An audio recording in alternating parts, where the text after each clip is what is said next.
Good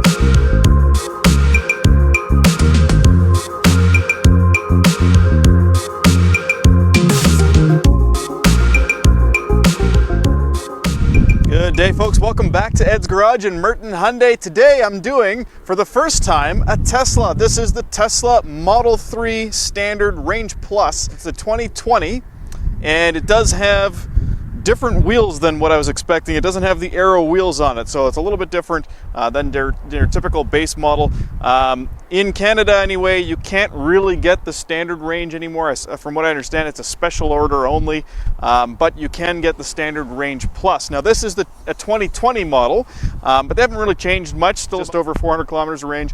283 horsepower, 307 foot-pounds of torque, and a 0 to 60 miles an hour, or 0 to 100 kilometers an hour in about 5.3 seconds. So hell of a lot of fun to drive this car. It's very comfortable, very smooth. All right, let's check out some of the cool features on the Tesla Model 3 Standard Range Plus. All right, full disclaimer. So, as you guys already know, I sell Hyundais for a living. I don't know a hell of a lot about these vehicles, and I apologize for the mistakes I'm about to make in this video. Be kind in the comments, guys. Just remember, I sell Hyundais for a living. I don't sell Teslas. So I did a little bit of research with the vehicle, but as you can see, the vehicle is not here right now. I don't have a lot of time with it. I've only got maybe 45 minutes with it, so I'm going to muddle through, do the best I can. So first off, on the front, we do have LED headlights in the front, and of course LED daytime running lights, and it looks like there's a little fog light there as well. These ones, like our vehicles, actually have the air curtain pass-through that goes over the wheel wells to reduce aerodynamic drag. Now on this particular one, it came with Michelin tires, which is nice to see. 18-inch aluminum alloy rims. Now normally you'd have those Aero plastic covers on here. I think that's just been removed because this is the 18-inch wheel package. It does appear to be the Tesla rims. Now this one, of course, like other Teslas, has cameras everywhere for their self-driving or their autonomous driving capabilities. This one doesn't have the autonomous driving package, but it still has the capability to drive on its own in a lot of situations. Pretty cool. All right, so cameras, there's one right there. Now this one also has power folding mirrors, but there's another camera right there.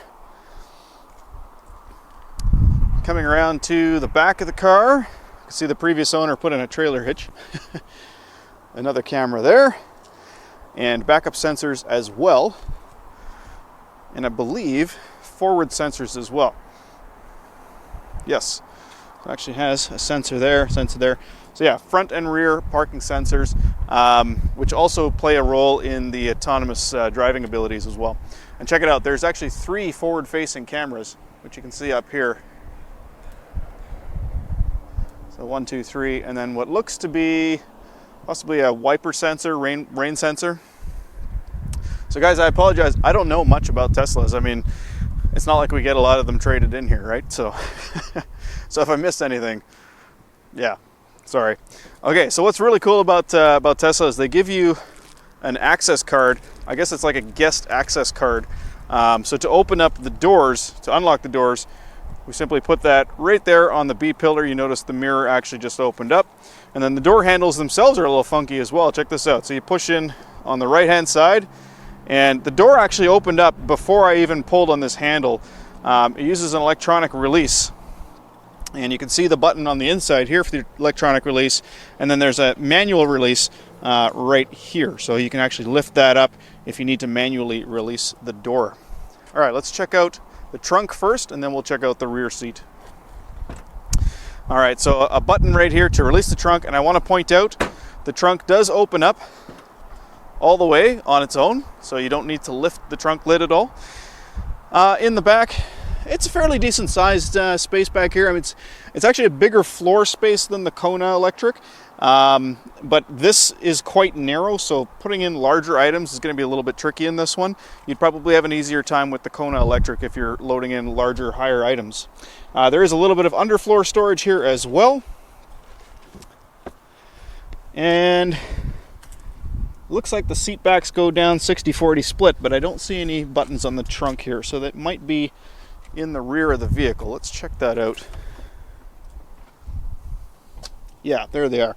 So it looks like those open up from the inside, which does mean though that if somebody breaks their window or whatever, they would be able to get into the back through here. So you wouldn't be able to lock stuff into the back. Mind you, Tesla's got a pretty amazing security system, so I wouldn't be too concerned about that particular thing. So it's got grab handles on the inside of the trunk. That's also nice to see. So you don't necessarily have to get your hands on the outside of the vehicle when closing the trunk. But I did find that you really need to whip that down if you're not wanting to get your hands dirty, because it's actually quite strong all the way down. And I'll show you what I mean.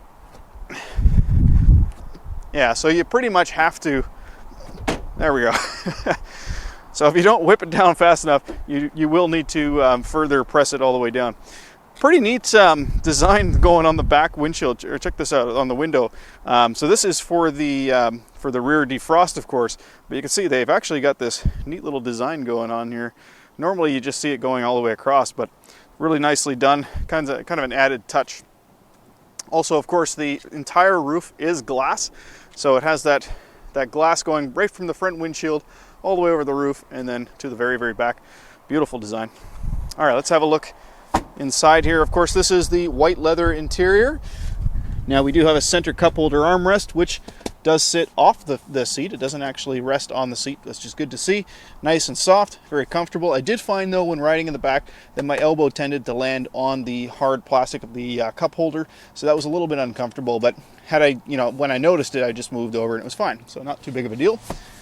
Back here, now I currently have the seat where I would put it in my own sort of driving position, and I will say I do have just enough room, and it's actually a hard seat back, so that's something I look for in every vehicle that I check out, so that's good to see.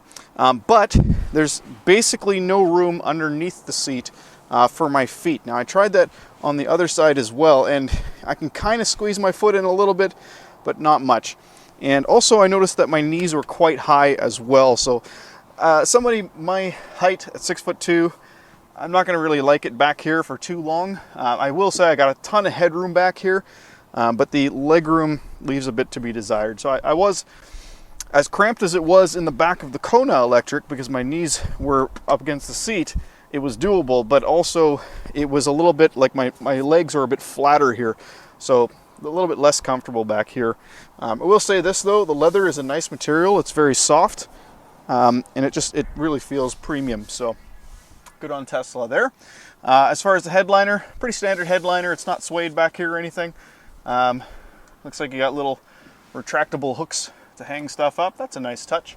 I didn't know what that was until I just pulled it or just touched it just now, so that's kind of neat.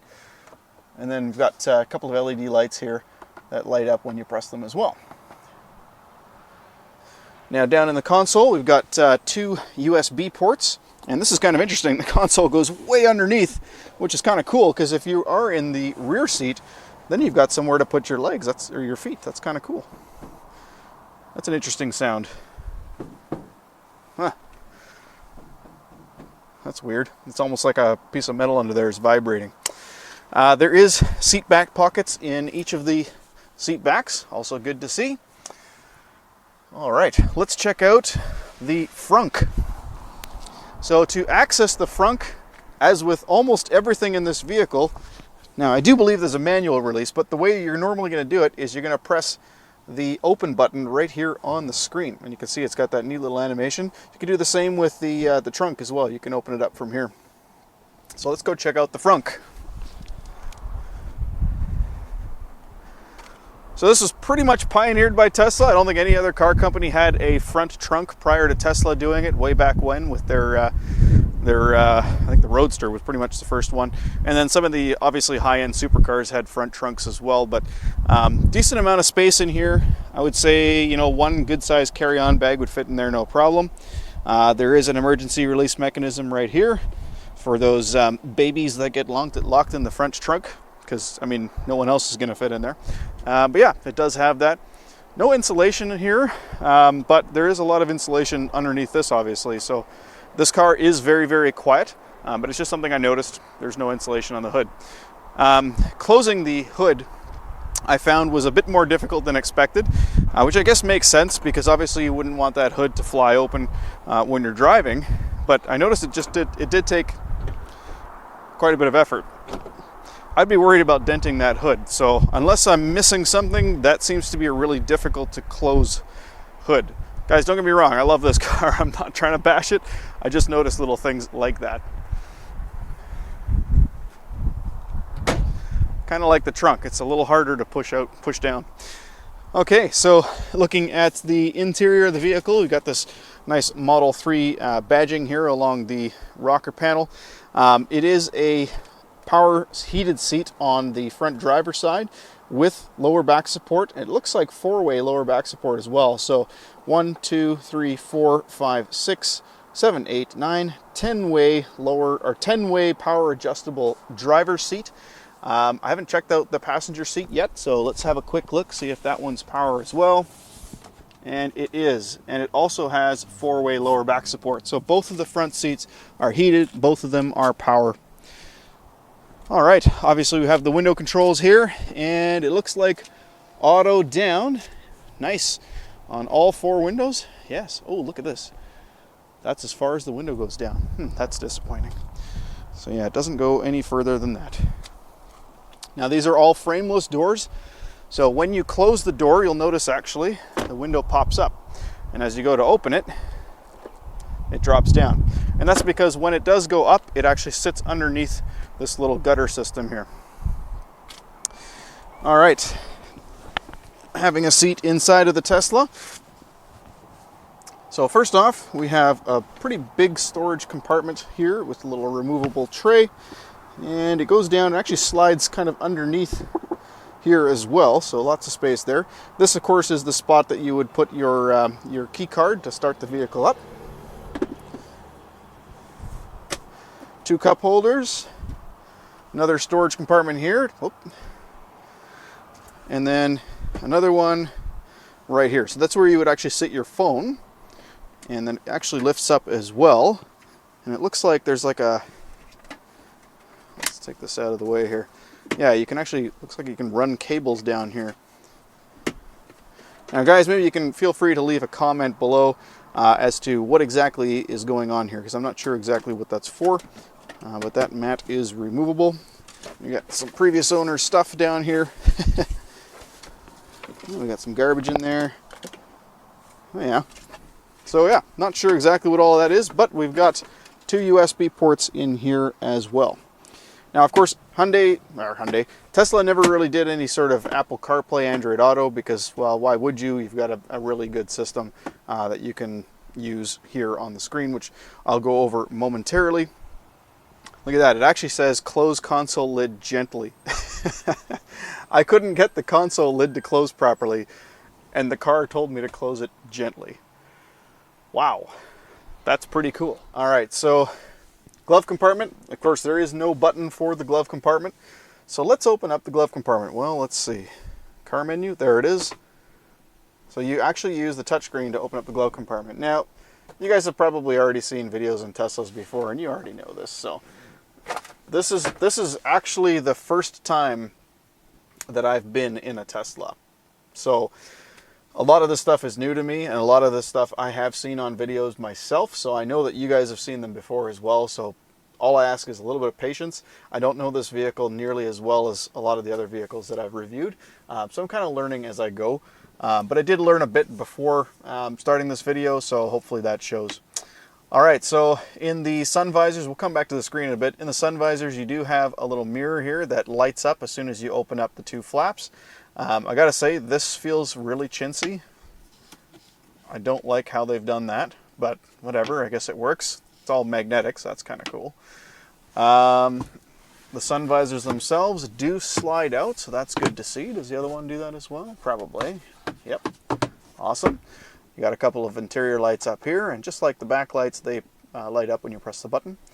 It appears to be an auto dimming rear view mirror. And as far as the legroom and headroom on the front seats, I gotta say the front seat is incredibly comfortable. Obviously I have oodles of headroom here, no problems there. Anyway, let's start up the car. Now, to start up the car, just like getting into the car, we actually have to use the card Now, I believe that if you own the vehicle, there's a much easier way to do it. You don't actually have to do this. This is sort of the guest card. So we're going to put the guest card here. We're going to press on the brake, and then the car starts up just like that.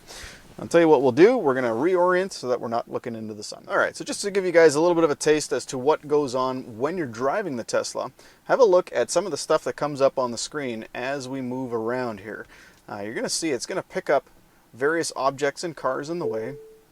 And it even, look at that, it even shows you how many centimeters away that vehicle is. That's pretty impressive. Look at that.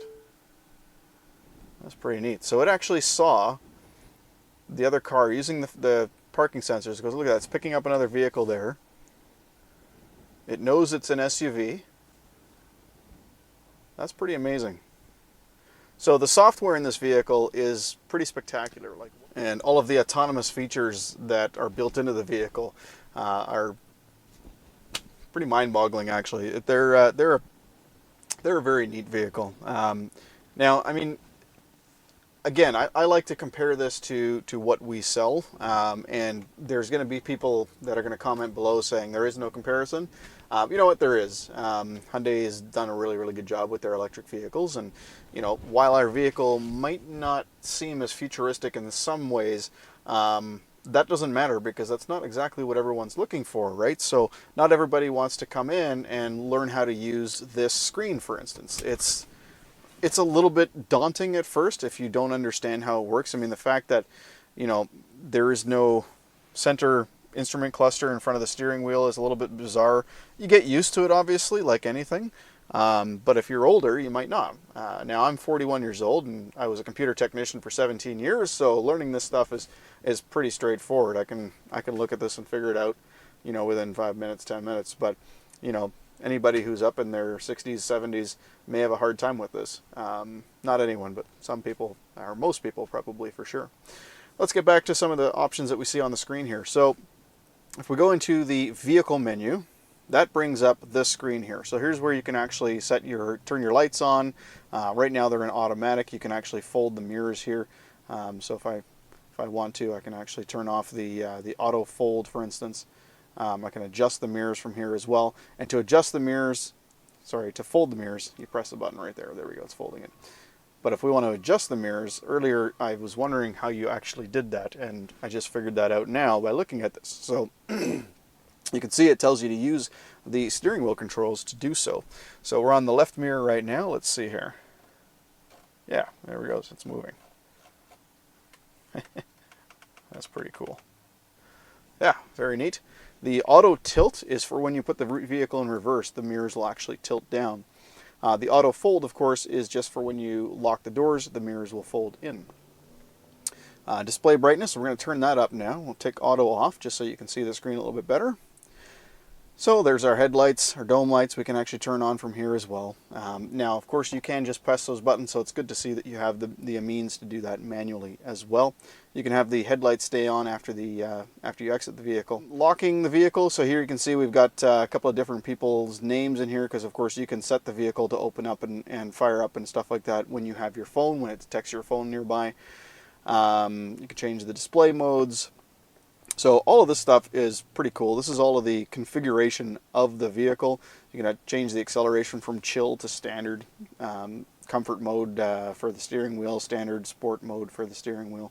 You can change the regenerative braking from low to standard. So right now, with the standard regenerative braking and the vehicle on hold, if I were to put the vehicle into drive and I let go of the brake, it doesn't actually move. As soon as I press the accelerator, it moves, and then when I let go of the accelerator, it stops.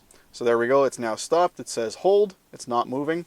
However, let's put it back into park. If I put it onto creep mode and then put it into drive, when I let off the brake, so I'm going to do that now, I'm now moving, okay?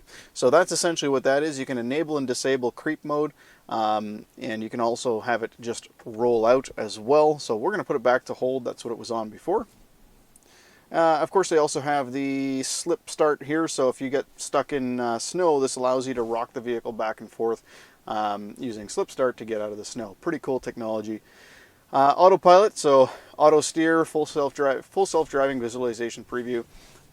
This vehicle does drive pretty much on its own when you have the cruise control on. It's pretty cool. To do so, you just simply tap this down twice while it's in drive. And I don't think it's going to do it. Yeah, it won't do it right now because we're not actually on the road. So you tap it down twice, puts it into the autonomous mode. Pretty cool. And of course, the full autonomous feature, if you were to buy a new one of these, is just over 10 grand Canadian. So a lot of money to spend on the full autonomous ability. It does, of course, have forward collision warning as well as autonomous emergency braking and lane departure avoidance. Pretty cool with assistive system, so it will actually stay within the lines. You've got the blind spot collision warning as well, but there isn't. I didn't see any lights on in the mirror, so I'm guessing it shows that on the screen and gives you an audible tone. But there's no light in the mirror for whatever reason. Obstacle aware acceleration. So if it notices that there's something in the way, it is going to limit the acceleration. It's pretty cool. So some really nice safety features there as well. Navigation. The trip planner on these is second to no other company really, because it'll actually set up superchargers along your route if your route is longer than your available charge. So pretty cool. Let's see, what else can we talk about in here? Let's go to the stereo actually. So this one here, of course, you can stream music from the internet or from your phone. It's got built-in Spotify. You can do karaoke while you're driving or while you're standing still. I don't know if you can do it while you're driving. You can play music from TuneIn Radio. TuneIn Radio is an online streaming music source. And I got to say, guys, the audio system of this thing is phenomenal. It is loud and it's got some punchy bass. It's a really cool place to be with the music cranked if that's your style. All right, let's check out some of the other cool options. So you can turn on the rear view camera manually simply by pressing this button down here. Now, from what I understand, yeah, you can actually, oops, let's do that again. You can actually see the side cameras as well, all while driving as well. So if we have it in drive right now and we start to move, you can see the cameras give us a live image of everything that's going on. Okay, there's a lot to talk about here. Okay, you got heated seats, of course, so there's your heated seat buttons on either side, so passenger and driver. You have automatic climate control, and it has that cool sort of diffuser thing. You can't really adjust the vents in the dashboard. You do it all from here. So you can actually grab this on the screen and move around where the air is actually coming from. It's pretty cool, pretty impressive. But everything, of course, having to be done from the screen, you know, I don't know if I like that yet. I would have to spend more time in this vehicle. I'm going to go ahead and turn that off now. So, of course, you got front defrost, rear defrost, and then, of course, your audio controls there. Oh, let's just turn that off. Sorry. There we go. All right, another cool technology or a cool thing to play with is the toy box. So, so you've got a couple of cool things. You can actually change the horn sound. Check it out. So you can actually choose different noises for your horn. Let's see. Let's choose a normal one. Let's choose this one here. See if it works. I don't know if you guys heard that. It's just crazy. So you can change the noise. Obviously, you get the normal horn, and then you get it followed by, you know, another one of these noises. So if you like the fart mode, you can turn that on as well. Speaking of fart mode, if you want some actual gaseous emissions from your vehicle, you can do things like that. Absolutely ridiculous. This is kind of cool. It's kind of like a beatbox. So these are all things that, of course, you can do while charging. If you're bored, you can play with this stuff while charging. Most of this entertainment stuff, obviously, is not available during driving. But the fact that you can sit here in your vehicle while charging and do things like that, that's crazy. And of course, you can record it. So, full-on software suite in here. Yeah.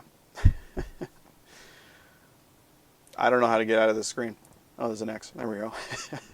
So that's pretty much it. That's all I wanted to go over on the screen, because otherwise we'll be here all day. Obviously, there's an enormous amount of things you could. I mean, it's a full-on computer. Like really, it's a tablet mounted to your dashboard.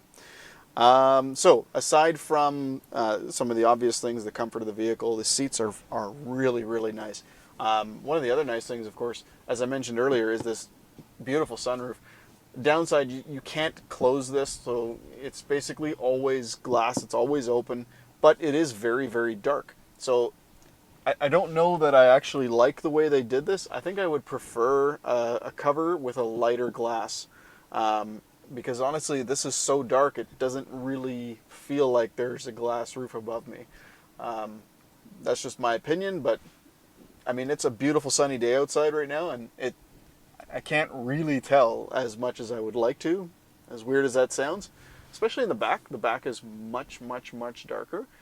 So do I like the sunroof in this? I'd rather have a normal panoramic sunroof with a cover that I can close, to be honest. I'm not trying to be biased, but it's just the way it is. It's a nice car, no doubt about it. So thank you so much for watching. Please don't hesitate to comment below. Be nice. I tried. Okay? Thanks, guys. Have a great day. Thanks for watching.